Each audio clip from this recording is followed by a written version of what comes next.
한 주간 동안도 주님의 은혜 가운데에 평안하셨습니까? 내년이 되면은요, 이제 종교개혁 500주년이 됩니다. 마틴 루터가 부패한 종교 권력을 향해서 오직 성경, 오직 은혜, 오직 믿음을 외쳤지요.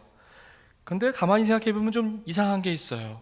신앙생활에 있어서 가장 베이직하고 가장 기본적인 성경, 은혜, 믿음 앞에 왜 오직이라고 하는 단어가 붙었을까요?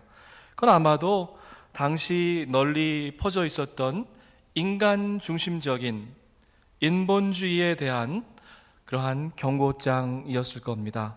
동시에 그 오직은 다시 한번 성경으로, 다시 한번 은혜로, 또 믿음으로 돌아와라고 하는 하나님의 거룩한 초대장이었습니다.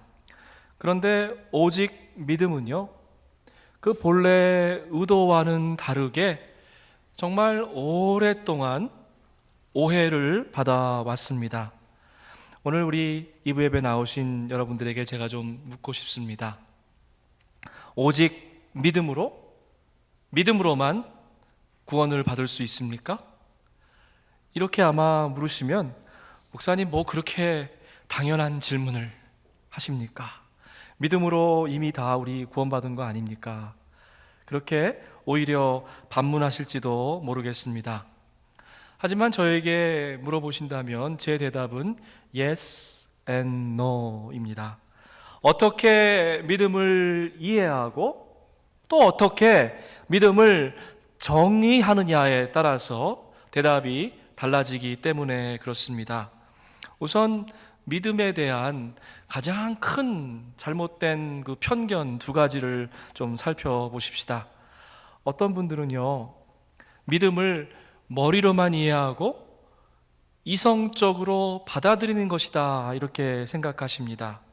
믿음을 철저하게 자기 머릿속에 가둬두는, 다시 말해서 머릿속 믿음입니다. 이런 분들은 되게 학창시절에 공부를 참 잘하셨어요. 우수한 학생이었을 겁니다. 그래서 밑줄 치면서 열심히 공부하고, 그래서 잘 이해되면 내가 그것을 믿고 있다라고 생각하는 것이죠. 그런데요, 좀 불편한 진실은 사실 성경을 줄줄 외우고 그 말씀을 기가 막히게 풀이한다고 해도 어쩌면 믿음이 전혀 없을 수도 있다라고 하는 것입니다. 또 다른 그러한 그 편견이 있어요. 어떤 분들은요, 말씀과는 전혀 상관없이 내가 착하게 살면 구원받는다라고 생각합니다.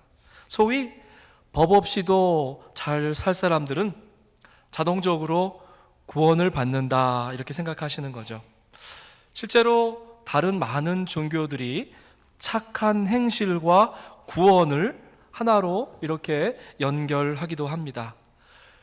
그래서요, 밤마다 고민하시는 거예요. 오늘 내가 과연 구원받을 만큼 착하고 선한 일을 했나 안 했나. 밤잠이 안 오는 겁니다. 머릿속 믿음도 문제지만 이 행위만을 이야기하는 믿음도 사실 건강해 보이지는 않는 것 같습니다. 바울 신학의 시작은요, 어떠한 인간도 행위 자체로만 구원받을 수 없다라고 하는 것이죠. 율법의 행위로는 아무도 의롭게 될 수가 없습니다. 잘 보세요, 여러분. 몇 명이 가능합니다가 아니죠. 아무도 없습니다. 정말 단정적이고 포괄적인 그러한 선언문입니다. 인간의 죄성과 그런 본질적인 한계 때문에 행위로는 구원을 받는 것이 불가능하다는 것이죠. 그래서 바울이 이제 눈길을 좀 돌린 곳이 바로 은혜라고 하는 것입니다. 여러분은 믿음을 통하여, 여러분 이 말씀 좀 잘 보세요. 믿음으로 구원받는 것이 아니라 믿음은 하나의 그 통로하는 그런 그 문에 불과합니다. 은혜로 구원받는 것이죠. 믿음을 통하여 은혜로 구원을 받았습니다. 구원이 여러분에게서 난 것이 아닙니다. 하나님의 선물입니다. 행위에서 난 것도 아니지요. 그렇기 때문에 저와 여러분은 우리가 받은 구원에 대해서 자랑할 것이 아무것도 없습니다. 많은 분들이 바울 서신을 읽으면서 오직 믿음, 그래서 믿음에만 강조를 했다라고 생각하십니다. 행함으로 구원받는 게 아예 불가능하니까 믿음만을 강조했다 이렇게 생각하시는 거죠. 그런데 이것은 믿음과 행함을 이원론적으로 분리해서 여전히 믿음을 우리의 머릿속에 가두어 두는 그러한 잘못을 하고 있는 것입니다. 물론 저와 여러분이 믿음을 통해서 하나님과 이웃을 사랑하게 되지요. 그런데 문제가 있어요. 우리의 믿음은 늘 제한적이고 또 작은 유혹과 그러한 그 풍랑에도 쉽게 출렁인다라고 하는 것입니다. 그러한 조그만 염려, 자그마한 영적인 도전 앞에서 우리는 하나님이 과연 살아계신가? 그리고 살아계시다면 왜 우리를 그냥 이렇게 놔두고 좋은 것, 아름다운 것을 주지 않나 하는 의심의 파도가 밀려오기 시작하죠. 그렇게 되면 우리 마음은 세상 마음과 하늘 마음으로 나누어져서 안정을 잃어버리게 됩니다. 믿음은 구원에 이르는 통로입니다. 영적인 성장을 위해서 영적인 채널을 잘 찾아야 돼요. 채널이 안 맞으면 여러분 원하는 방송을 들으실 수가 없습니다. 믿음을 통해서만 저와 여러분의 영적인 눈과 귀가 하나님께 포커스 되어지는 것이죠.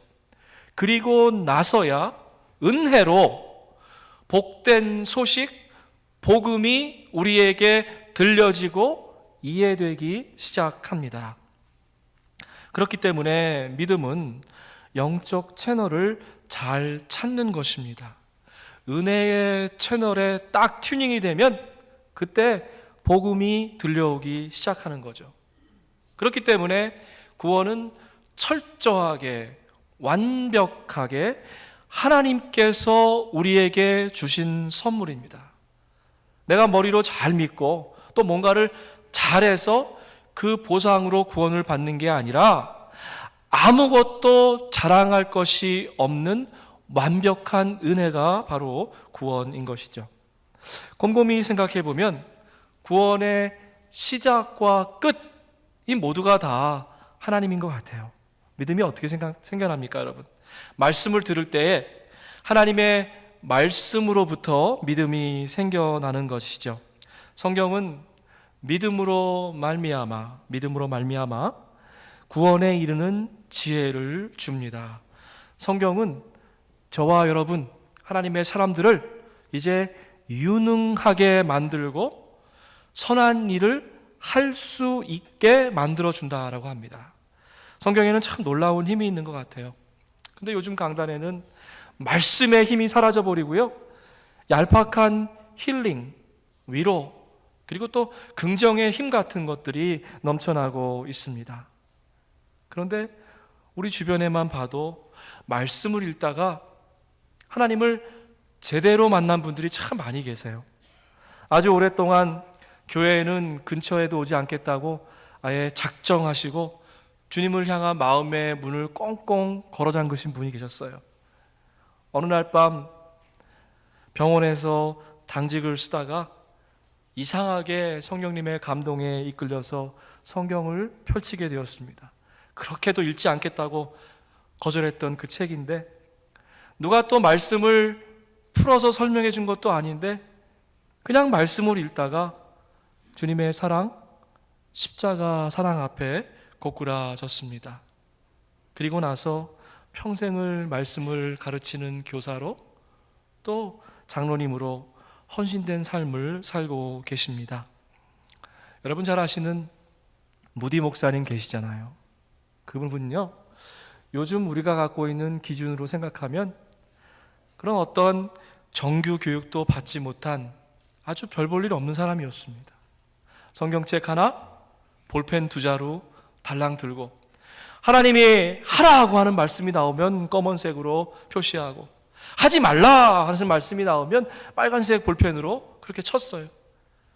그리고 나서 좀 무직하게 미련하게 하라는 말씀을 하고 하지 말라는 말씀 안 하면서 살았지요. 이렇게 말씀의 힘에 붙들리고 무능한 무디가 유능한 무디로 바뀌게 되었습니다. 평생 주의 귀한 말씀을 증거하는 전도자로, 부흥사로 하나님의 나라의 선한 일을 감당하게 되었습니다. 보통 사람들이 기도하는 건 이래요. 하나님, 제게 성령의 충만을 허락하여 주십시오. 근데 무디는요, 반대로 기도했습니다. 주님, 제발 주의 영을 제게 고만 부어 주십시오. 제가 뜨거워서 견딜 수가 없습니다. 저와 여러분도 좀 이런 멋진 기도를 좀 드렸으면 좋겠습니다. 말씀 충만이 바로 성령 충만인 것이지요. 그렇다고 하면 우리가 말씀을 읽을 때에, 말씀을 들을 때에, 말씀을 묵상할 때에 어떤 마음의 가짐을 가지고 말씀 앞에 나가야만 합니까? 모세가 시내산에서 하나님 말씀 듣고 백성들 앞에 섰어요. 그때 백성들이 이렇게 대답합니다. 온 백성들이 한 목소리로 주님께서 명하신 모든 말씀을 다 지키겠다고 결단했습니다. 이스라엘 백성들은 말씀 앞에서 주저하지 않았습니다. 말씀 앞에서 앞뒤를 재지도 않았어요. 하나님, 이 말씀은 듣고 저 말씀은 글쎄요, 좀 생각해 볼게요. 이렇게도 하지 않았습니다. 하나님께서 주신 그 말씀을 통째로 다 삶 가운데 실천하겠다고 그렇게 결단했지요. 사랑하는 교회 여러분, 믿음은 곧 순종입니다. 믿음의 다른 이름은 순종이에요. 오직 성경, 오직 은혜, 오직 믿음, 이 세 가지가 다른 말 같은데 결국은 하나로 연결되어서 나뉠 수 없다는 거죠. 하나님의 말씀을 제대로 들으면 은혜의 문을 거쳐서 이제 믿음으로 들어가게 된다라는 것입니다. 말씀을 행하는 사람이 되십시오. 그저 듣기만 해서 자기를 속이는 사람이 되지 마십시오. 오직 믿음이라는 것에, 그 말에 잘못된 해석은요, 믿음을 박제화시켜서 믿음 박물관에다가 걸어놓는 거예요. 한 번 믿음, 예전 믿음, 그렇게 말씀하시는 분들이 있습니다. 나도 왕년에는 한때는 잘 믿었어, 이렇게 얘기하시는 분들 계세요. 화석화된 믿음만을 붙잡고 계신 거죠. 머릿속 믿음은요, 나 괜찮은 척 자기 스스로를 속이고 있는 것입니다. 믿음은 언제나 현재 진행형입니다. 말씀의 저울 위에 올라설 때 옛날에 잘 믿었어, 앞으로 잘 믿을 거야, 그런 거 다 소용없다는 거예요. 하나님 앞에서 숨긴 거 다 벗고 벗은 몸 알몸으로 말씀 위에서 지금 나의 모습을 점검해 보아야만 한다는 것입니다. 말씀을 들을 때는 은혜 받습니다. 그리고 또 댁에서 말씀을 묵상하면서 눈물이 철철 흘러요. 그런데 삶에는 아무런 변화도 없다. 정말 안타까운 일이죠. 말씀을 듣고도 행하지 않는 사람은 자기 얼굴을 거울 속으로만 들여다보는 사람이다.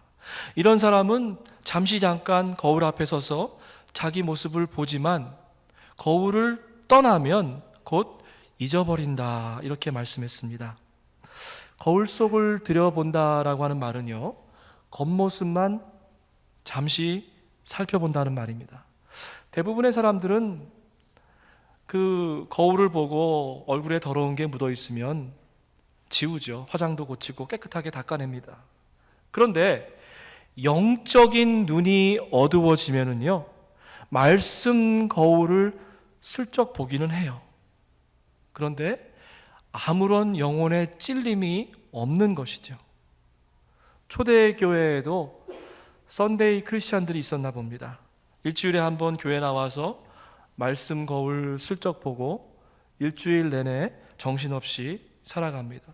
말씀을 나눌 때는 은혜를 받지만 교회 문을 나가는 순간 깨끗하게 잊어버리지요.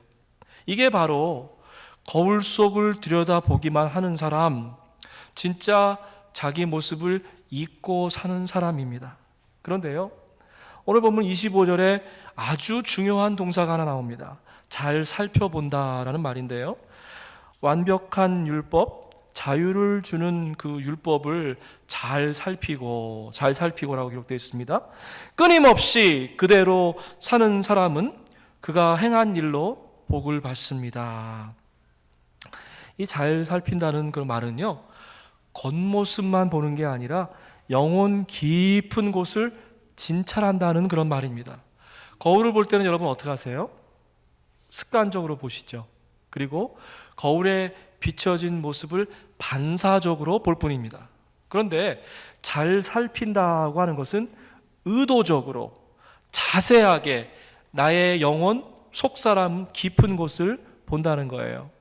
여러분, 지난주에 말씀 나누면서 우리 영혼 깊은 곳에 있는 쓴뿌리를 좀 잘라내십시다 이렇게 얘기했죠? 다들 자르고 나오셨죠? 오늘? 자르고 나오셨나 모르겠네. 그래서 이 말씀을 잘 살핀다고 하는 그 말씀의 의미는 뭐냐면요, 거울로 보는 정도가 아니라 영혼 깊은 곳에 두레박을 내려서 그 쓴뿌리들을 이제 건져 올려내서 버린다라고 하는 말입니다. 잘 살펴보고 나면요, 끊임없이 말씀대로 살려고 하는 선한 영적인 싸움이 이제 시작되게 됩니다. 믿음은 결국 말씀과의 만남에서부터 시작됩니다.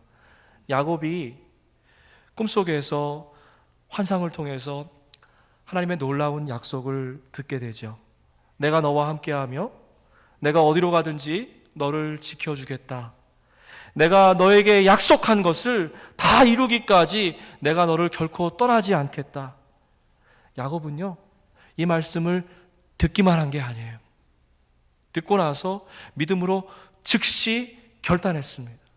꿈에서 깨어나자마자 베개에 삼았던 그 돌을 가져다가 기둥을 세우고 그곳에 기름을 붓고 하나님의 집 베델이라고 얘기하면서 예배를 드렸죠. 성령님께서 귀한 감동을 주실 때마다 여러분 지체하지 마시고 아멘으로 순종하시기 바랍니다. 순종이 곧 믿음이기 때문에 그렇습니다. 제가 처음으로 파송받았던 미국 교회에서 블루 크리스마스 예배를 드렸습니다. 한 해 동안 사랑하는 가족, 또 우리 친구분들을 먼저 하나님 품에 보내신 분들, 그리고 또 몸과 영혼의 쉼과 위로가 필요한 분들을 다 초대해서 블루 크리스마스 예배를 드렸어요. 그래서 예배를 드리면서 여러분 잘 아시는 그 전신 화상을 입었던 이지선 자매, 그 가운데에도 주님만 바라보는 주바라기로 사는 그 자매의 이야기를 설교 말씀 나눴습니다. 말씀을 마치고 나서 많은 미국 교인들이 찾아와서 정말 어떻게 하나님께서 그 어려운 삶의 시간 가운데 위로해 주셨는지를 얘기를 나눴어요. 또 한 부모님은 자기 아들이 이제 아프가니스탄에 파병되어 나가 있는데 그 아들을 위해서 기도해 달라고 해서 우리 교우들과 함께 손잡고 눈물로 기도한 적이 있습니다. 몇 주 전부터 하나님께서 제게 우리 교회에도 이런 블루 크리스마스 서비스를 드렸으면 좋겠다 하는 감동을 주셨어요. 그런데 제가 사실은 많이 주저했습니다. 연말에 많은 예배가 있는데 거기다 또 하나 애드하는 게 아닌가 하는 생각을 했어요. 근데 지난주에 말씀을 준비하면서 믿음이 곧 순종이다, 네가 왜 순종하지 않냐 하는 그러한 도전을 주시는 것 같아서 순종하는 마음으로 블루 크리스마스 예배를 우리 21일 수요일 오후 1시 반에 드립니다. 오랫동안 셧인 되셔서 교회에 못 나오신 분들, 또 위로와 쉼이 필요한 그분들을 여러분 좀 함께 모시고 나와서 함께 예배드렸으면 좋겠습니다. 누가 믿음이 있다고 말하면서 행함이 없으면, 순종이 없으면 무슨 소용이, 무슨 유익이 있겠습니까? 이 질문은 행함이 없는, 오직 믿음을 그저 내 편한 대로 머릿속으로만 이해하는 사람들에 대한 도전이죠.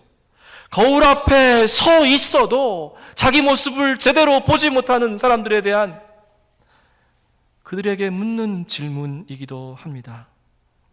어떤 형제나 자매가 헐벗고 그날 먹을 것도 없는데 유대인들의 그 관례적인 인사가 있어요. 평안히 가라. 샬롬. 평안히 가서 너희의 몸을 따뜻하게 하고 배부르게 하십시오. 여러분, 말로만 한몫 본다면 무슨 소용이 있겠습니까? 이게 믿음이 있는 겁니까? 믿음의 행함이 따르지 않으면 그 자체로서 이미 죽은 믿음입니다. 죽은 믿음은요, 가짜 믿음이에요. 믿음의 본질에서부터 이제 분리되어서 생명력이 없는 믿음이 바로 죽은 믿음이죠. 믿음은 행함과 함께 일합니다. 행함이 믿음을 완전하게 만듭니다. 여러분, 오늘 한글 성경에 보면 믿음이 주어로 되어 있어요. 그런데 원문에 보면 사실 행함이 주어로 되어 있습니다. 행함이 믿음과 함께 일합니다. 행함으로 믿음이 완전해집니다. 야고보서 기자는요, 믿음과 행함을 분리하지 않았어요. 믿음이 곧 행함이었습니다. 믿으면, 진짜 믿어지면 누가 강제하지 않아도, 강요하지 않아도, 푸시하지 않아도 저절로 자연스럽게 행함이 뒤따라오기 때문에 그렇습니다. 여러분, 왜 오늘날 교회가 세상의 빛과 소금이 되지 못하고요, 또 우리 교인들이 욕을 먹는 그러한 시대가 되었습니까? 물론 혼탁한 세상을 탓할 수도 있겠습니다. 그런데 저와 여러분이 좀 진정한 용기가 필요한 것 같아요. 행함이 없는 죽은 믿음, 가짜 믿음만 가지고 크리스찬인 척 한 거 좀 우리가 회개해야만 합니다. 그리고 가슴을 두드리면서 내 탓이요. 여러분, 좀 우리 교회가 워싱턴 지역 가운데에서 정말 삶으로 보이는 믿음을 실천하는 내 탓이요. 그리고 나가서 주의 말씀을 우리가 직접 실천하는 그러한 믿음의 공동체가 되었으면 좋겠습니다. 야고보서는 보이지 않는 믿음을 눈앞에 보이는 삶의 자리로 가져온 책입니다. 그리고 우리에게 묻지요. Show me your face. 너희의 믿음을 나에게 보여라. Show me your face. 너희의 믿음을 오늘 나에게 보여라 라고 말씀하십니다. 사랑하는 교회 여러분, 우리들의 믿음은 과연 어떠한 믿음입니까? 어떤 믿음을 주님께 보여드리시렵니까?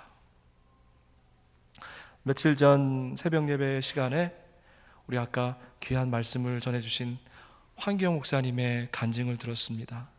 90년대 말에 국제적인 금융위기가 한창일 때 말레이시아에 선교사로 가셨다고 합니다. 그 나라도 경제가 어려워지니까 모든 게 다 외국인 탓이다 그러면서 외국인을 향한 그러한 그 비난과 화살이 돌아왔대요. 대사관에서 이제 미국으로 돌아와라, 선교사들에게도 본국으로 돌아올 것을 요청했답니다.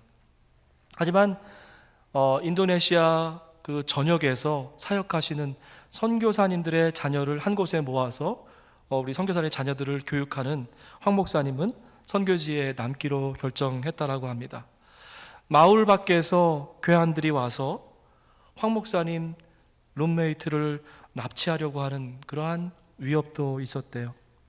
그런 상황 가운데에 하나님께 무릎 꿇고 기도했답니다. 하나님, 이제 어떻게 하면 좋겠습니까? 우리 목사님이 기대했던 대답은 뭐 어디로 가라, 어떻게 해라 하는 그러한 좀 구체적인 기도 응답이었는데, 그 대신에 마음 가운데 주시는 응답은 이거였대요. 사랑하는 딸아, 내가 너를 사랑한다. 하나님께서 주신 기도의 응답은 단 한마디였는데, 사랑하는 딸아, 내가 너를 사랑한다. 근데 이상하게도요, 그 한마디가 충분한 기도의 응답이 되더랍니다.